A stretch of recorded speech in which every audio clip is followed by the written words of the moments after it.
I'm Jose Otero. This is Andrew Goldfarb, and we played Zelda. Oh my God, we played Zelda. It was so much to good. say. All right, so subtitle right off the bat. What is it? Breath of the Wild. Okay, so that's new because it's not about a character. It's not about an item. It sounds more like a Jack London book than a Zelda game. That's but right. I really like it. Yeah, and then basically, first thing we should talk about is how this thing is bucking conventions, like left and right. We're talking about this wide open world, which we all knew about, but how you can approach so many places from so many different angles.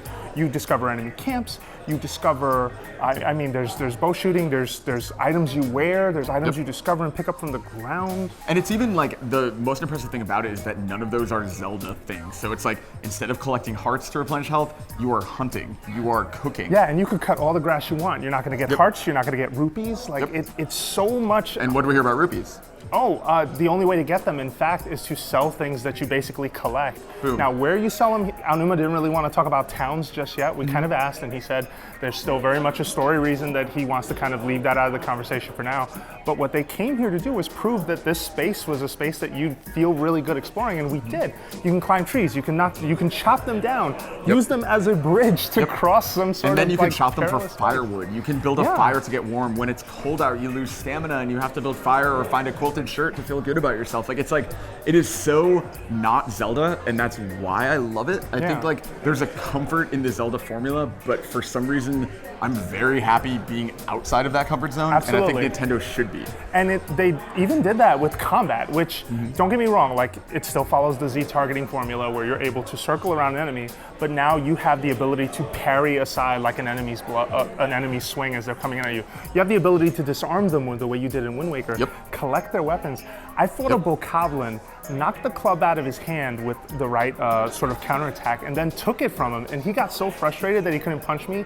He grabbed a stone, and threw it at me in desperation. That's so. What is that? And plus, like it incorporates like if you use your arrow and get a headshot, like you're taking that enemy out in one hit. If there's a day-night cycle in the game, and if you find them at night, they might be asleep, and you can take them out in one hit. Like there are all these. And smart some enemies variables. don't sleep at night, so you also have to kind of be afraid because some of the stronger terrors will come out. In fact, during a hands-off demo, he wandered into the space where these rocks came together and formed this giant monster. It was at the locations like the Great Plateau. That's at least the demo area that they're talking about.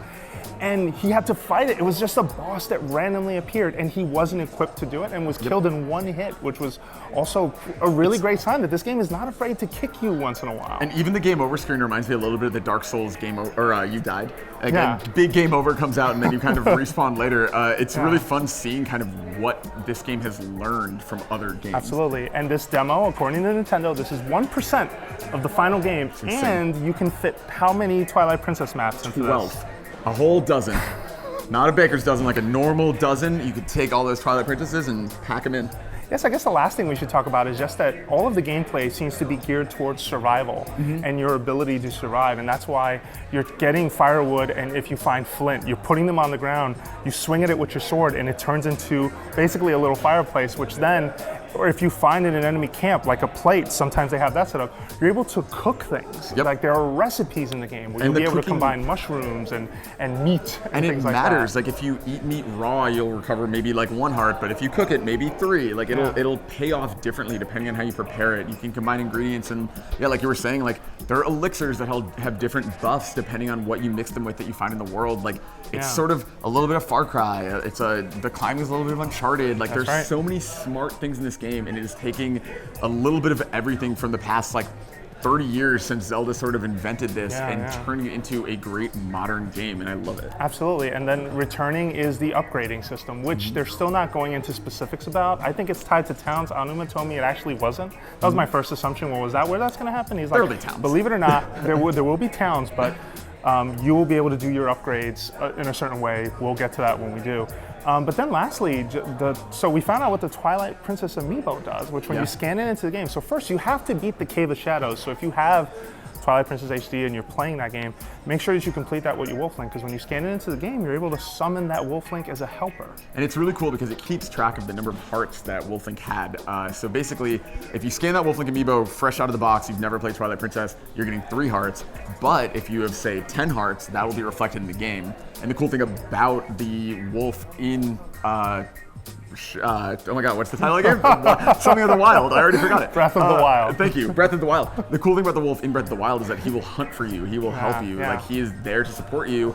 And if you only have 3 hearts and he dies, you don't get him back for 24 hours. Awesome. But if he has a bunch of hearts, you have him for a long time. Yeah, and this is a scene with Amiibo, right? You scan for one day and then tomorrow you can come back for more stuff.